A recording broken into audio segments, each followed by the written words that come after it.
Hello friends, ಇವತ್ತಿನ ವಿಡಿಯೋದಲ್ಲಿ ನಿಮಗೆ ಗ್ರೆನರೋ ಕಂಪ್ನಿ ಇರ್ತಕ್ಕಂಥ ಮೈಕ್ನ ನಿಮಗೆ ಇಂಟ್ರೊಡ್ಯೂಸ್ ಮಾಡಿಸೋದೀನಿ. ಇದು ಏನು ಅಂತಂದರೆ, ನಿಮಗೆ ರೀಲ್ಸ್ ಆಗಿರ್ಬೋದು, ಯೂಟ್ಯೂಬ್ ಚಾನಲ್ ಆಗಿರ್ಬೋದು, ಅದರಲ್ಲಿ ನೀವೇನಾದರೂ ರೆಕಾರ್ಡ್ ಮಾಡ್ಬೇಕಂದ್ರೆ ಈ ಮೈಕನ್ನು ಯೂಸ್ ಮಾಡ್ಬೋದು. ಇದು ನಾಯ್ಸ್ ಕ್ಯಾನ್ಸಲೇಷನ್ ಆಗಿರೋದಕ್ಕೋಸ್ಕರ ಇದು ರೀಲ್ಸ್ ಮಾಡೋದಕ್ಕೆ ವೆರಿ ಯೂಸ್ಫುಲ್ ಆಗುತ್ತೆ.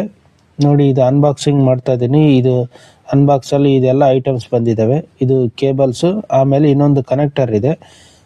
ಈ ಕನೆಕ್ಟರು ಈ ಮೈಕ್ ಇದೆಯಲ್ಲ, ಮೈಕಿಗೆ ಬೇರೆ ಸೆಟ್ ಮಾಡ್ಬೋದು. ನೋಡಿ, ಅದು ಯೂಸ್ ಮಾಡ್ಬೋದು, ಇದನ್ನು ಯೂಸ್ ಮಾಡ್ಬೋದು. ಅದು ಯಾವ ರೀತಿ ಸೆಟ್ ಮಾಡ್ಬೋದು ಅಂದರೆ, ಈ ಥರ ರಿಸೀವ್ ಮಾಡ್ಬೋದು ಮತ್ತು ಅದನ್ನು ಈ ಥರ ಸೆಟ್ ಮಾಡ್ಬೋದು. ನೆಕ್ಸ್ಟ್ ಕೇಬಲ್ ಎಲ್ಲಿ ಯೂಸ್ ಆಗುತ್ತೆ ಅಂತ ಹೇಳ್ತೀನಿ. ಈ ಕೇಬಲ್ನ ಮತ್ತು ಇದಕ್ಕೆ ಮೈಕಿಗೆ ಮಾತ್ರ ನೀವು ಚಾರ್ಜಿಂಗ್ ಇಡ್ಬೋದು, ರಿಸೀವರ್ಗೆ ಏನು ಬೇಕಾಗಿಲ್ಲ. ಇದು ನೋಡಿ, ಮೈಕಿಗೆ ಕೇಬಲ್ ತೆಗೆದು ನಿಮಗೆ ಕನೆಕ್ಟ್ ಮಾಡಿ ತೋರಿಸ್ತೀನಿ. ನೋಡಿ, ಇದರಲ್ಲಿ ಅಲ್ಲಿ ಕನೆಕ್ಟ್ ಮಾಡಿದರೆ ಸಿ ಪೋರ್ಟ್ ಇದೆ. ಕನೆಕ್ಟ್ ಮಾಡಿ ನೀವು ಬೇರೆದಕ್ಕೆ ಅಡಾಪ್ಟರ್ಗೆ ಸೆಟ್ ಮಾಡ್ಬೋದು. ಇದು ರಿಸೀವರ್. ಅದು ನಿಮ್ಗೆ ಯಾವುದೇ ಥರ ಬ್ಲೂಟೂತ್ ಕನೆಕ್ಷನ್ ಏನು ಬೇಕಾಗಿಲ್ಲ, ರಿಸೀವರ್ ಸೆಟ್ ಮಾಡಿದರೆ ಆಯಿತು. ಇದು ಮ್ಯಾನ್ವಲಲ್ಲಿ ನೀಟಾಗಿ ಕೊಟ್ಟಿದ್ದಾರೆ. ನಿಮ್ಗೆ ಏನಾದರೂ ಈ ಮೈಕ್ ಬೇಕಂದರೆ ಡಿಸ್ಕ್ರಿಪ್ಷನಲ್ಲಿ ಲಿಂಕ್ ಕೊಟ್ಟಿರ್ತೀನಿ, ಅದ್ರ ಮೂಲಕ ನೀವು ಪರ್ಚೇಸ್ ಮಾಡ್ಬೋದು. ಮ್ಯಾನ್ವಲಲ್ಲಿ ಯಾವ ರೀತಿ ಸೆಟ್ ಮಾಡಬೇಕು ಅಂತ ಇದರಲ್ಲಿ ಫುಲ್ಲು ಡೀಟೇಲ್ ಆಗಿ ಇದೆ. ಆಮೇಲೆ ಇದನ್ನು ಯಾವ ರೀತಿ ಸೆಟ್ ಮಾಡಬೇಕು ಮೊಬೈಲ್ಗೆ ಅಂತ ಕೆಲವೊಬ್ರಿಗೆ ಕನ್ಫ್ಯೂಷನ್ ಇರುತ್ತೆ. ಸೆಟ್ ಮಾಡಿ ತೋರಿಸ್ತೀನಿ. ಫಸ್ಟು ರಿಸೀವರ್ನ ನಿಮ್ಮ ಮೊಬೈಲ್ಗೆ ಕನೆಕ್ಟ್ ಮಾಡಿ. ಇದು ನೋಡಿ, ಫಸ್ಟು ಲೈಟ್ ಬ್ಲಿಂಕ್ ಆಗ್ತಾ ಇದೆಯಲ್ಲ, ಈಗ ಕನೆಕ್ಟ್ ಆಗಿಲ್ಲ ಅಂತ. ನೀವು ಕನೆಕ್ಟ್ ಆದರೆ ಅದು ಬ್ಲಿಂಕ್ ಆಗೋದು ಸ್ಟಾಪ್ ಆಗುತ್ತೆ. ಮೇಲೆ ಲೈಟ್ ಬರೋ ಟೈಪಲ್ಲೇ ನೀವು ಕನೆಕ್ಟ್ ಮಾಡ್ಕೊಳ್ಳಿ. ಈಗ ನೋಡಿ, ಮೈಕ್ ತಗೊಂಡು ಪವರ್ ಬಟನ್ ಇರುತ್ತೆ ಮೇಲೆ, ಅದನ್ನು ಪ್ರೆಸ್ ಮಾಡಿ 1 ಸೆಕೆಂಡ್ ಪ್ರೆಸ್ ಮಾಡಿದರೆ ಆಟೋಮೆಟಿಕ್ಕಿ ನೋಡಿ ರಿಸೀವ್ ಆಗುತ್ತೆ. ಆಟೋಮೆಟಿಕ್ಕಾಗಿ ರಿಸೀವ್ಡ್ ಆಗುತ್ತೆ. ನೀವೇನಾದರೂ ಈ ಮೈಕನ್ನು ಮ್ಯೂಟ್ ಮಾಡ್ಬೇಕಂದ್ರೆ ಡಬಲ್ ಪ್ರೆಸ್ ಮಾಡಬೇಕು. ಡಬಲ್ ಪ್ರೆಸ್ ಮಾಡಿದರೆ ಮ್ಯೂಟ್ ಆಗುತ್ತೆ.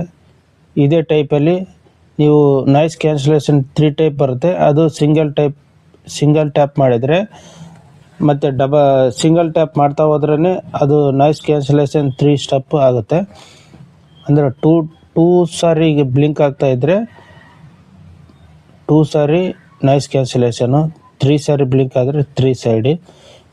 ಇದೇ ಟೈಪಲ್ಲಿ ನೀವು ಇದನ್ನು ಯಾವ ರೀತಿ ಯೂಸ್ ಮಾಡೋದಂದರೆ, ಏನು ರಿಸೀವರ್ ಇರುತ್ತಲ್ಲ, ರಿಸೀವರ್ನ ಡೈರೆಕ್ಟಾಗಿ ಚಾರ್ಜಿಂಗ್ ಕೂಡ ಮಾಡ್ಬೋದು. ಈಗ ಅಕಸ್ಮಾತ್ ರೀಲ್ಸ್ ಮಾಡಬೇಕಾದ್ರೆ ಚಾರ್ಜಿಂಗ್ ಹೋದರೆ ಹಾಗೆ ಚಾರ್ಜಿಂಗ್ ಕನೆಕ್ಟ್ ಮಾಡ್ಬೋದು. ಪವರ್ ಬ್ಯಾಂಕಿಗೆ ಕನೆಕ್ಟ್ ಮಾಡ್ಕೊಂಡೆ ಮತ್ತು ರೀಲ್ಸನ್ನು ಕಂಟಿನ್ಯೂ ಮಾಡ್ಬೋದು. ಈಗ ನೋಡಿ, ಅದು ಕನೆಕ್ಟ್ ಆಗುತ್ತಿಲ್ಲ, ಒಂದು ಸಾರಿ ಚೆಕ್ ಮಾಡಿ ತೋರಿಸ್ಬಿಡ್ತೀನಿ. ನಾನು ಪವರ್ ಬ್ಯಾಂಕಿಗೆ ಕನೆಕ್ಟ್ ಮಾಡ್ತಾ ಇದ್ದೀನಿ. ನೋಡಿ, ಚಾರ್ಜಿಂಗ್ ಆಗ್ತಾ ಇದೆ. ಅಂದರೆ ಡೈರೆಕ್ಟ್ ರಿಸೀವರ್ಗೆ ನೀವು ಚಾರ್ಜಿಂಗ್ ಮಾಡ್ಬೋದು, ಆ ಥರ ಫೆಸಿಲಿಟಿ ಇದೆ. ನೋಡಿ, ಇದ್ರ ಒಳ್ಳೆ ಯೂಸ್ಫುಲ್ ಆಗಿರ್ತಕ್ಕಂಥದ್ದು ಇದು ಮೈಕು. ಇದನ್ನು ಬೇಕು ಅಂದರೆ ಡಿಸ್ಕ್ರಿಪ್ಷನಲ್ಲಿ ಲಿಂಕ್ ಕೊಟ್ಟಿರ್ತೀನಿ, ಅದರ ಮೂಲಕ ತಗೋಬೋದು. ಈ ನೋಡಿ, ರಿಸೀವರ್ ಬ್ಲಿಂಕ್ ಆಗ್ತಾ ಇದೆ, ಕನೆಕ್ಟ್ ಆಗಿಲ್ಲ. ಈ ಪವರ್ ಬಟನ್ ಆನ್ ಆದರೆ ಇಮಿಡಿಯೇಟ್ಲಿ ಸ್ಟಾಪ್ ಆಯಿತು, ಕನೆಕ್ಟ್ ಆಗಿದೆ ಅಂತ. ಈಗ ನೀವು ರೆಕಾರ್ಡಿಂಗ್ ಸ್ಟಾಪ್ ಮಾಡ್ಬೋದು. ಈ ವಿಡಿಯೋಗೊಂದು ಲೈಕ್ ಮಾಡೋದನ್ನು ಮರಿಬೇಡಿ. ಅದಕ್ಕೂ ಮುಂಚೆ ಈ ವಿಡಿಯೋಗೊಂದು ಲೈಕ್ ಮಾಡಿ, ಹಾಗೂ ಇಲ್ಲಿವರೆಗೆ ಸಬ್ಸ್ಕ್ರೈಬ್ ಮಾಡಿಲ್ಲ ಅಂತ ಸಬ್ಸ್ಕ್ರೈಬ್ ಮಾಡಿ, ಹಾಗೂ ಪಕ್ಕದಲ್ಲಿರ್ತಕ್ಕಂಥ ಬೆಲ್ ಐಕನ್ನೇ ಕ್ಲಿಕ್ ಮಾಡೋದನ್ನು ಮರಿಬೇಡಿ.